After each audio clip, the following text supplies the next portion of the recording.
Como é preciosa esta verdade que nós acabamos de cantar, esta verdade que o presbítero Rafael colocou também em sua oração, onde a graça de Deus, ela está conosco em todos os momentos. Porque quando nós atingimos momentos onde passamos por um instante de caos, de confusão, de instabilidade, nós precisamos ter a certeza do que nós cremos.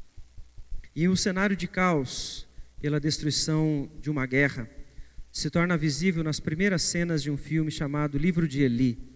Não sei quantos já o assistiram, é um filme um pouco antigo, mas ele traz uma questão bastante interessante, porque este homem passa ao longo de todo o livro, todo o filme, com cenários aos quais ele precisa se esforçar para sobreviver. Ele passa debaixo de opressões, porque as pessoas descobrem que ele possui algo muito importante, algo muito precioso que está em suas mãos. Ele possui um livro este que passa o filme inteiro sem ser dito àquele que está assistindo qual é então o seu conteúdo, mas é um livro que todos o querem. Um dos principais, dos poderosos que ainda sobreviveram, fazem de tudo para alcançar então sobre ele este livro. E ele batalha, ele se esforça, para que a todo tempo ele consiga então manter em suas mãos este livro, para que ele possa chegar com o livro no seu destino final. E um instante de caos como este que o filme retrata é um cenário apocalíptico, né? Como se fosse um fim de mundo, né? Está tudo destruído, tudo então em cacos, todas as cidades sem recursos, é tudo muito escasso. Isso serve apenas para nos falar sobre este caos, que muitas vezes nós vivemos, mas não é tão visível desta forma. Porque todo e qualquer caos, momentos que nós passamos nessas circunstâncias, eles trazem para nós insegurança. Inseguranças que precisam ser tratadas. Eles trazem medos que precisam ser compreendidos. Eles trazem certezas que aí sim, elas precisam ser muito bem definidas nesses instantes. Por isso nós vamos responder esta noite através da palavra do Senhor, quando todas as coisas no meio de um caos se tornam escassas para nós. O que é que realmente tem valor em nossas vidas? O que é que nós lutamos para preservar em nós? Para nós podermos ver sobre isso, nós vamos então entender como é que Deus provê o suficiente no meio do caos. Eu convido você a abrir a palavra do Senhor no livro de Êxodo, capítulo 16, onde nós faremos a leitura do versículo 11 até o versículo 21.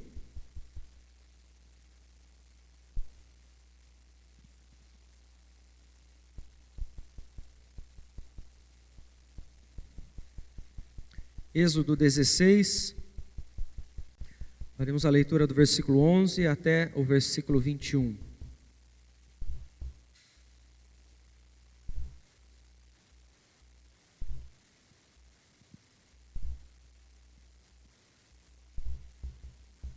Diz o seguinte a palavra do Senhor. E o Senhor disse a Moisés: tenho ouvido as murmurações dos filhos de Israel. Dize-lhes: ao crepúsculo da tarde comereis carne, e pela manhã vos fartareis de pão, e sabereis que eu sou o Senhor vosso Deus. À tarde subiram codornizes e cobriram o arraial. Pela manhã jazia o orvalho ao redor do arraial. E quando se evaporou o orvalho que caíra, na superfície do deserto restava uma coisa fina e semelhante a escamas, fina como a geada sobre a terra. Vendo-a, os filhos de Israel disseram uns aos outros: que é isto? Pois não sabiam o que era. Disse-lhes Moisés: isto é o pão que o Senhor vos dá para vosso alimento. Eis que o Senhor vos ordenou: colhei disso cada um segundo o que pode comer, um gomer por cabeça, segundo o número de vossas pessoas. Cada um tomará para os que se acharem na sua tenda. Assim o fizeram os filhos de Israel, e colheram uns mais, outros menos. Porém, medindo-o com o gomer, não sobejava ao que ele colhera muito, nem faltava ao que colhera pouco, pois colheram cada um quanto podia comer. Disse-lhes Moisés: ninguém deixe dele para a manhã seguinte. Eles, porém, não deram ouvidos a Moisés, e alguns deixaram o maná para a manhã seguinte, porém deu bichos e cheirava mal. E Moisés se indignou contra eles. Colhiam-no, pois, manhã após manhã, cada um quanto podia comer, porque em vindo o calor se derretia.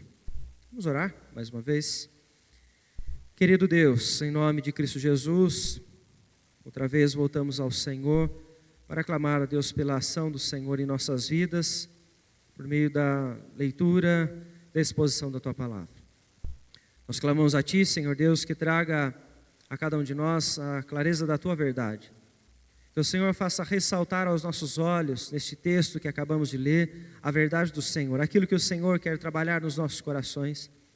Que o Teu Espírito Santo venha a mover em cada um de nós, nos dando o entendimento, para podermos assim ser transformados pelo Senhor e viver sempre em conformidade com a Tua vontade.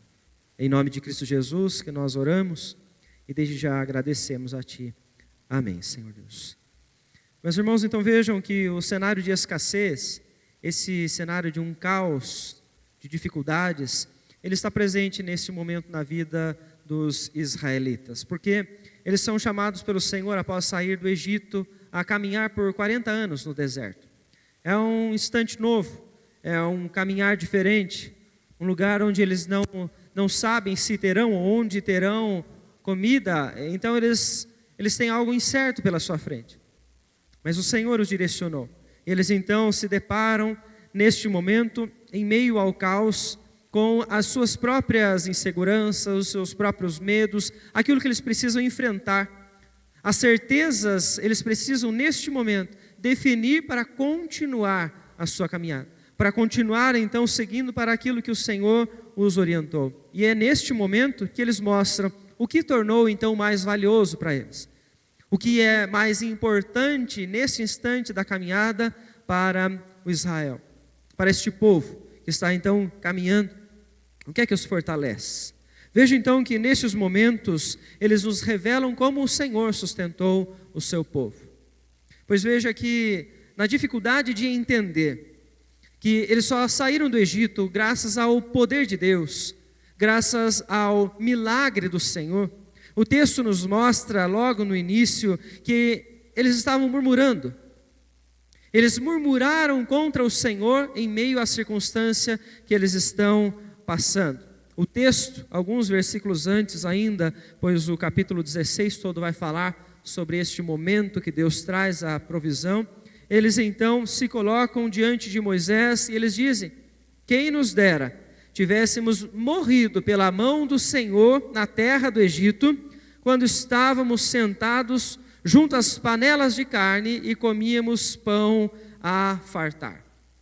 Este povo ele não compreendeu que eles saíram do Egito graças ao poder do Senhor, graças à misericórdia de Deus. Eles não souberam ser gratos a Deus pela liberdade, pois ao invés então de olhar para o cuidado de Deus neste momento, eles estão preferindo a fartura que eles tinham no momento de escravidão. Esta fartura, ela enche os olhos de qualquer pessoa. Esta fartura, ela engana qualquer pessoa, porque ela parece muito boa. Ela parece algo que realmente sacia, pois foi esta mesma fartura que fez então no Novo Testamento, quando você encontra o filho pródigo pedir ao pai a sua parte da herança, para ele sair de perto do pai e desfrutar da sua vida. Ele queria fartura, ele queria controlar tudo aquilo então que ele tinha por direito. E é interessante que ele vai então desfrutar da sua fartura, mas uma fartura em escravidão. Aquele filho então, no momento mais crítico, ele se farta, mas ele se farta na sua escravidão com as alfarrobas dos porcos. O pior dos alimentos para um judeu naquele instante. E nós observamos que esta é a fartura que brilha aos olhos. Essa é a fartura que os israelitas estão almejando, porque eles não estão conseguindo entender o que Deus está dando a eles. Como o Senhor está os direcionando agora em meio a todo este momento diferente, momento novo, momento de caos no deserto. E isso então nos fala muito sobre o nosso Deus. Porque este momento de murmuração e o agir do Senhor a partir desta ação dos israelitas nos lembra que o Senhor conhece aqueles a quem Ele ama. O Senhor conhece o seu povo. Conhece muito bem os israelitas e a maneira como eles caminham. Ele sabe quem eles são, porque foi Ele quem os chamou, Ele quem os formou. Então, desde o momento em que Abraão é chamado por Deus para sair da sua terra e ir em busca daquela que o Senhor estava prometendo, Deus sabe. Deus sabe o que eles estão colhendo, Deus sabe o que eles estão fazendo. Deus sabe quem foi este povo em meio a todo o tempo que eles estiveram no Egito, mas ainda assim, a palavra do Senhor nos lembra que o Senhor tem planos maiores do que o seu próprio povo é capaz de imaginar. E por conhecer o seu povo e saber como eles direcionam suas vidas, o que eles precisam mudar, o Senhor então Ele revela ainda assim que Ele é quem sustenta, que é Ele quem governa o seu povo e a sua história em todos os momentos.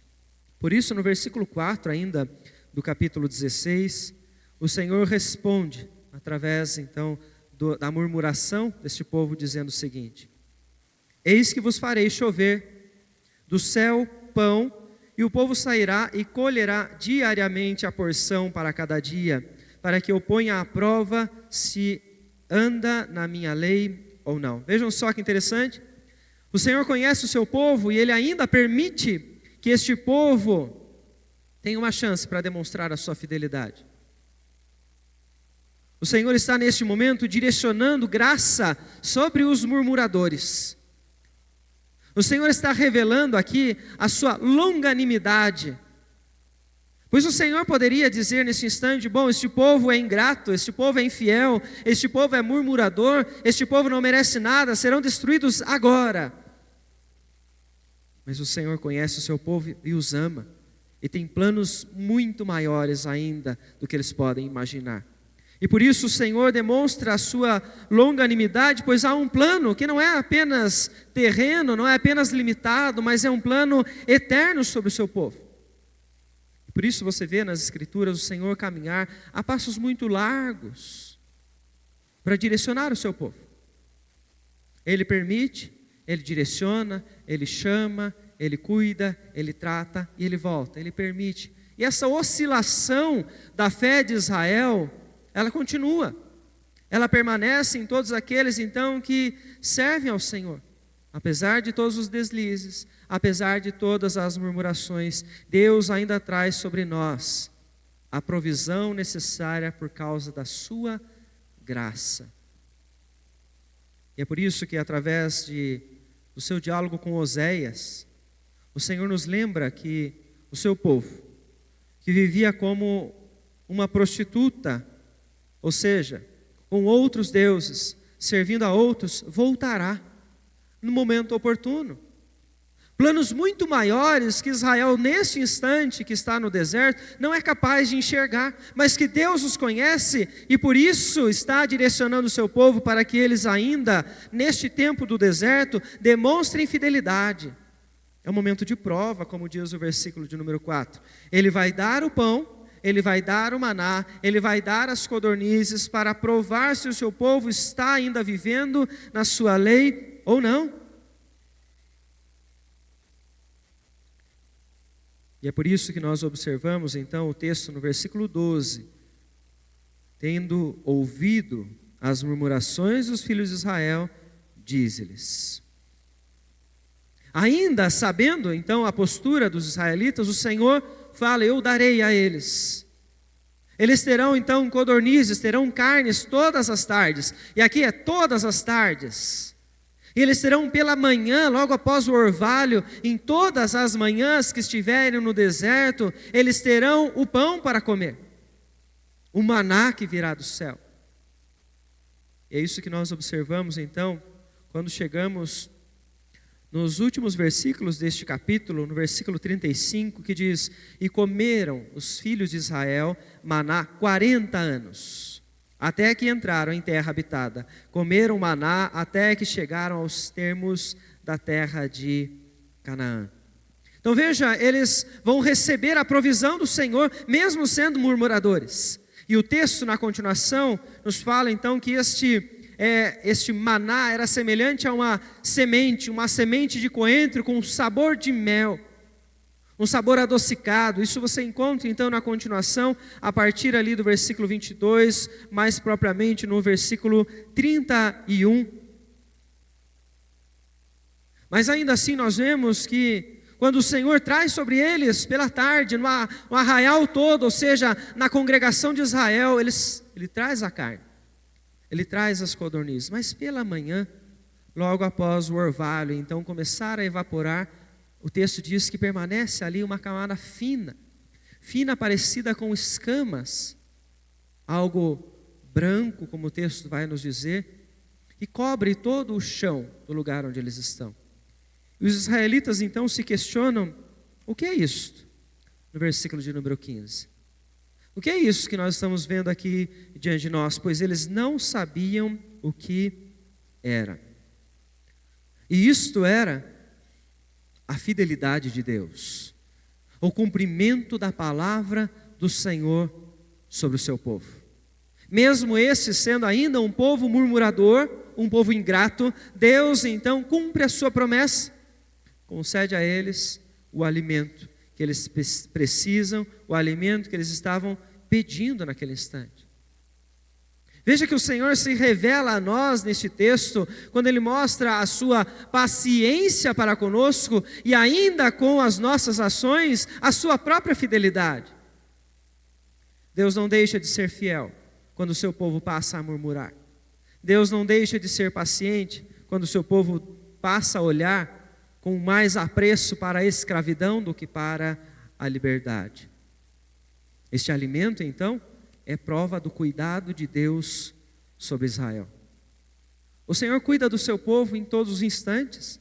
Ele está suprindo o necessário, o suficiente que o seu povo então precisa.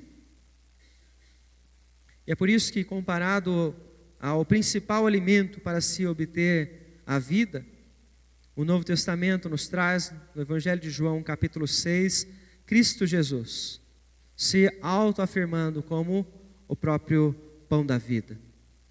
Quando ele está então caminhando pelas cidades, ele transita pelo mar até chegar a Cafarnaum, seus discípulos vão atrás dele e a multidão procurando Jesus e os discípulos também atravessam o mar para chegar junto a eles. E a palavra do Senhor nos diz então que Jesus repreende esses homens dizendo: vós me procurais, não porque vistes sinais, mas porque comestes pães e vos fartastes. Eles estavam preocupados apenas em saciar a necessidade básica da fome. Eles estavam querendo se fartar apenas.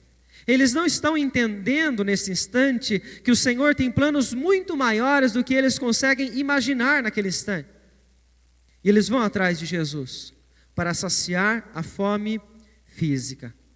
A necessidade maior, ela é trazida nas palavras do próprio Jesus. Ele diz: Moisés deu ao povo o pão do céu, mas o verdadeiro pão do céu é o meu Pai que vos dá. Porque o pão de Deus é o que desce do céu e dá vida ao mundo. Eu sou o pão da vida. Da mesma forma, então, como nós vemos o texto nos mostrar que a Israel, o povo que estava no deserto, o maná era ainda desconhecido, mas necessário. A palavra do Senhor nos mostra que da mesma forma o Messias era desconhecido por nós, mas completamente necessário. Na carta de Pedro, nós observamos que ele era desconhecido aos profetas. A promessa era clara, mas eles não sabiam como essa promessa ela viria sobre todos eles. O cumprimento da restauração, a redenção sobre o seu povo. Nem aos anjos era claro, mas a nós foi revelado o mistério da redenção em Cristo Jesus. O que é isso que nós estamos vendo? É a fidelidade de Deus. A fidelidade de um Deus que cumpre as suas promessas, mesmo ele tendo um povo que é capaz de murmurar ainda em liberdade. E esta fidelidade de Deus serve para nós como uma engrenagem que nos motiva dia após dia, para nós então vivermos para o nosso Senhor. Mas ainda então no texto de Êxodo você observa que Deus enviou, cumpriu a sua promessa. Mas há uma orientação dada então por Moisés, que eles deveriam então coletar o maná, o pão do dia, e comer naquele dia. Porque o Senhor prometeu então a eles o sustento diário. E eles não o fizeram. E a palavra do Senhor nos mostra então que aquele pão que eles guardaram formou bichos, criou bichos ali no meio. Ou seja, estava apodrecendo. Aquilo cheirava mal. Porque a comida de ontem já não serve mais para hoje. Aquilo que eles escolheram para se alimentar no dia anterior já não servia mais para aquele momento. E por isso eles deveriam colher o maná todos os dias, todas as manhãs. E este povo então, mesmo observando os bichos, incertos daquilo que Deus é capaz de trazer sobre eles, eles são conduzidos pelo Senhor para compreender que eles precisam então voltar ao sustento do Senhor em todos os momentos. Deus é aquele que está trazendo então o sustento diário para aqueles que buscam onde Ele os direcionou. No texto que nós fizemos leitura logo no início deste culto, de Josué capítulo 1, o Senhor diz a Josué: medita de dia e de noite nas minhas palavras. Além de proclamar a verdade às pessoas, a verdade da lei, ele deveria meditar nos mandamentos do Senhor. Buscar ao Senhor em todos os instantes, porque só assim ele poderia entender, cumprir, viver a vontade do Senhor. E é por isso que nós precisamos entender que aquilo com o que nós nos alimentamos ontem já não é mais suficiente para agora. E você precisa se alimentar de novo.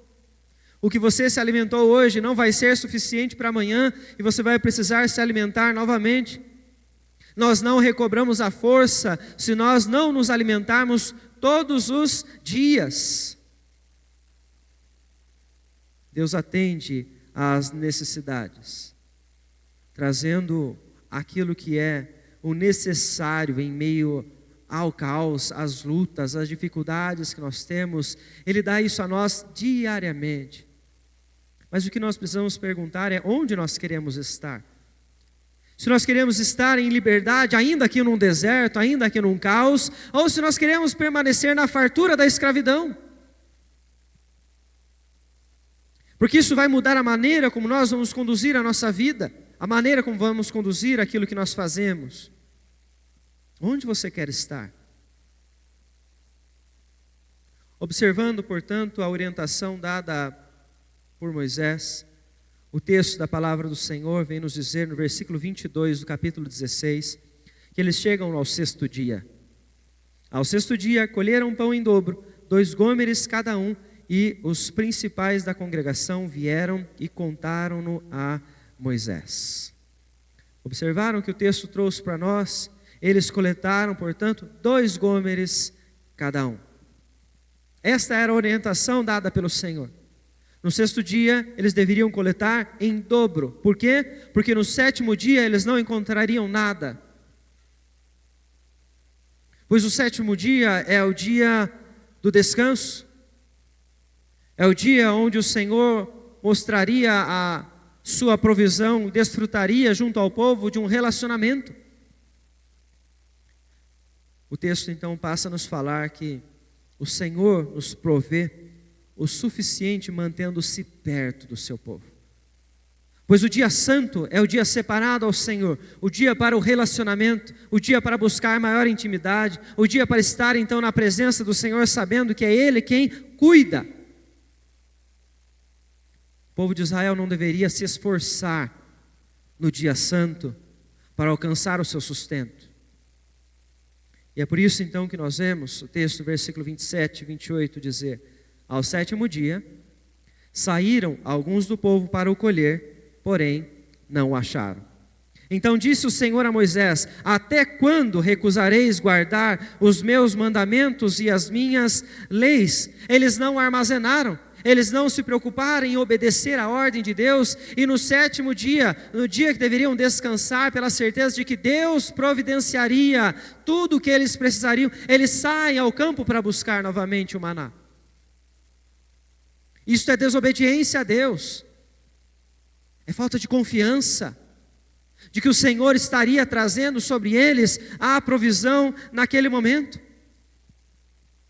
Porque aqueles que compreendem o que é o dia do descanso, aqueles que lutam para viver o dia do descanso, esses então trazem um sinal de confiança e obediência a Deus.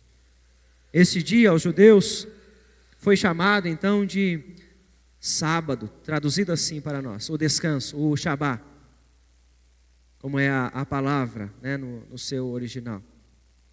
Tornando-se para nós um dia tão importante, pois é o dia onde nós nos reunimos para fortalecer o nosso relacionamento com Deus da mesma forma, onde nós provamos na nossa vida que Deus cuida de nós, providencia para nós todo o nosso sustento, mas diferente dos judeus, pois nós não somos judaizantes, mas somos cristãos por causa de Cristo e do seu sacrifício e ressurreição. O sétimo dia agora já não é mais o mais importante para o povo do Senhor, mas sim o primeiro dia da semana, o domingo. O dia onde nós observamos pelos registros da palavra do Senhor no Novo Testamento, o dia da ressurreição. Meio pelo qual eu e você hoje recebemos o verdadeiro descanso, ao qual o Antigo Testamento trazia apenas como sombra para Israel. E em Cristo Jesus é revelada a verdade. O descanso verdadeiro está em Cristo, pois Ele nos concede o acesso a Deus. É no Senhor que eu e você conseguimos descansar. É no Senhor que nós vamos descansar para todo sempre na eternidade. E Cristo Jesus nos permite isso. Por isso, para mim e para você, o dia santo não é mais o sétimo, mas é o primeiro. O primeiro dia da semana é o dia onde nós provamos a Deus quando não trabalhamos, que nós então sabemos, a provisão vem sobre nós todos os dias. Confiamos em Deus.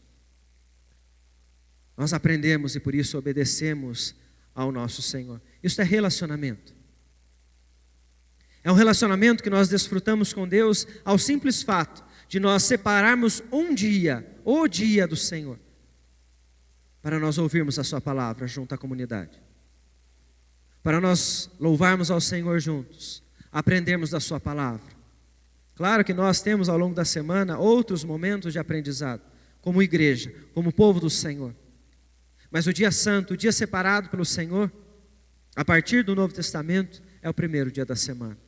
Este nós não devemos negligenciar. Este nós devemos usar para então buscar fortalecer o relacionamento com o nosso Deus com maior ênfase ainda. Mas ainda falando deste relacionamento, meio pelo qual Deus provê ao seu povo a força, o Senhor então traz no versículo de número 33 a seguinte questão. Disse também Moisés a Arão: toma um vaso, mete nele um gomer cheio de maná e coloca-o diante do Senhor para guardar as vossas gerações. O Senhor, através de Moisés, direciona então o seu povo neste instante para que ele possa guardar uma parte daquilo que estão então recolhendo para sinal de que o Senhor os libertou do Egito e os sustentou no deserto. Isto é relacionamento. O Senhor estabelece um relacionamento conosco quando nós compreendemos a sua verdade, guardamos ela e compartilhamos com as novas gerações. Anunciamos que nós só fomos libertos de uma escravidão porque servimos a um Deus que é gracioso, não pelo nosso merecimento. Que nós só passamos pelo deserto para chegar à terra prometida, que ainda não foi alcançada por nós, mas que prosseguimos para esta na eternidade. Nós só conseguimos a força por causa do Senhor que nos sustenta. Do Senhor que está conosco todos os dias, dando a porção que nós precisamos para permanecer em pé. Isso é relacionamento com Deus. O Senhor traz a nós tudo aquilo que é suficiente e necessário para nós vivermos para Ele. O filme que foi retratado aqui no início, o livro de Eli, como o próprio título traz, ele fala então deste precioso objeto que este homem carrega ao longo de toda a trama do filme. E esse precioso objeto, então, ele defende com a sua vida Ele não troca isso por nada. E este objeto, no final do filme, nós o conhecemos, que é a própria palavra de Deus. Ele retrata ali naquele instante o que é mais precioso para ele quando ele está passando pelo meio de um momento de turbulência, por um instante de caos, ou por um deserto. Podemos usar várias imagens, é isso que o filme está trazendo. Quando nós então caminhamos por todo o deserto, por todo o instante de caos, com a palavra do Senhor sendo a prioridade nas nossas vidas, nós chegamos até o nosso destino final. Nós alcançamos aquilo então que está preparado para nós. E o final do filme mostra para nós o que este homem pretendia ao carregar este livro com toda a sua força. Era levar uma cópia de tudo aquilo que ele conhecia da palavra do Senhor, para ser reproduzida para as outras pessoas. O destino então deste homem era fazer com que outros conhecessem aquilo que traz sobre a sua vida a esperança, que o fez lutar pela sua própria existência para chegar até lá, um lugar onde ele poderia, a partir daquele instante, compartilhar a verdade do Senhor. Porque é a palavra de Deus que traz a nós a esperança em meio aos desertos que vivemos, a esperança em meio ao caos que nós podemos passar em vários instantes. Porque o Senhor a cumpre, o Senhor cumpre a sua palavra, Ele é fiel. Se ela estiver no seu coração, na sua mente, nada vai fazer com que você se desestabilize, porque o Senhor continuará mostrando a sua fidelidade a você em todos os instantes. Porque através dela Ele se revela a nós. Conhecemos a Deus quando lemos as Escrituras. Nos relacionamos com Deus quando lemos as Escrituras. Você se aproxima de Deus, você conhece o Senhor, você observa a sua fidelidade, o seu caráter sendo revelado a cada instante. E é por isso que é a própria palavra, a palavra revelada, o Logos, como diz João no seu Evangelho, no 1º capítulo, ela se fez carne, o próprio Cristo Jesus, é o pão que nos alimenta diariamente. É o sustento que o Senhor deixa para nós encontrarmos força em meio a qualquer obstáculo que eu e você possamos então enfrentar. A Ele nós devemos buscar. A Ele nós devemos servir, a Ele nós devemos toda a nossa adoração. Por isso eu digo a você que existe algo muito melhor do que as alfarrobas dos porcos. Que você não deve viver das migalhas que o mundo está te oferecendo. Volte para o Pai, permaneça no Senhor, porque Ele é o único que pode trazer a você todo o sustento, a provisão que você precisa para viver, para você proclamar as virtudes deste Deus tão grandioso. Não deixe de confiar. O Senhor estará com você em todos os momentos, inclusive nos desertos, no caos, no meio da destruição, no meio dos terremotos, no meio de todas as turbulências que a vida trouxer. Confie. O Senhor vai trazer a provisão suficiente. Ele não deixou de ser fiel. Ele não deixará de ser fiel à sua palavra, suprindo o seu povo. Siga, portanto, em toda a sua vida demonstrando a sua confiança. Como é que você demonstra confiança ao Senhor? É na obediência, é na vida diária, é colocando no seu dia a dia, com aqueles com quem você vive, com aqueles com quem você trabalha, com a sua família, é mostrando a eles que você confia no Senhor e por isso você se submete à palavra do Senhor. É na sua obediência que você demonstra o seu amor a Deus. E anuncie às novas gerações, anuncie àqueles a quem você ama, anuncie a seus vizinhos a verdade sobre o Senhor. Não tenha medo, pois este é o único caminho, é o caminho que você crê, é o caminho que vai trazer a esperança para as outras pessoas, para que elas conheçam e elas trilhem o mesmo caminho de descanso que você está trilhando. Que Deus nos abençoe com esta fé para podermos olhar firmemente para o Senhor e não olhar para trás, não olhar para a escravidão, não olhar para o tempo do Egito, mas apenas à frente, na certeza de que o Senhor estará conosco por toda a eternidade. Peço que você neste momento feche os seus olhos, eu quero orar com você. para nós agradecermos ao Senhor por toda a provisão, agradecermos a Deus por todos os momentos que nós passamos por inseguranças, por medos, e Ele trouxe a paz, Ele trouxe a nós o descanso que precisávamos. Querido Deus, em nome de Jesus, nós neste momento, nós louvamos ao Teu santo nome, porque o Senhor é longânimo, o Senhor é fiel, o Senhor é gracioso, ó Deus. Quando ainda demonstramos as murmurações, a ingratidão do nosso coração, o Senhor continua sendo o mesmo, fiel, paciente para conosco, um Deus de graça e de amor, que ainda está nos guiando de volta aos Teus caminhos quando nós nos afastamos. Nós louvamos a Ti, Senhor, porque o sustento diário está disponível a nós, por meio de Cristo Jesus. Nós agradecemos, Senhor, porque Cristo morreu no nosso lugar para abrir este caminho, o caminho do relacionamento. Agora, na Tua presença que nós estamos, nós encontramos a força, nós encontramos o refúgio, nós encontramos a direção que tanto precisamos. E é por isso que nós somos gratos. Nosso coração esta noite se enche de gratidão pela certeza de que o Senhor provê o suficiente e o necessário para nós podermos viver para o Senhor. Abençoa, Senhor Deus, aqueles que estão presentes, que estavam, ó Deus, confusos, que estavam longe do Senhor, para que eles se aproximem de Ti e entendam que as alfarrobas dos porcos são nada perto de tudo aquilo que nós temos na Tua presença, Senhor. E que essas pessoas possam voltar ao Senhor, dia após dia, se fortalecer em Ti e glorificar ao Senhor, ó Pai. Em nome de Jesus que nós oramos e desde já agradecemos a Ti. Amém, Senhor Deus.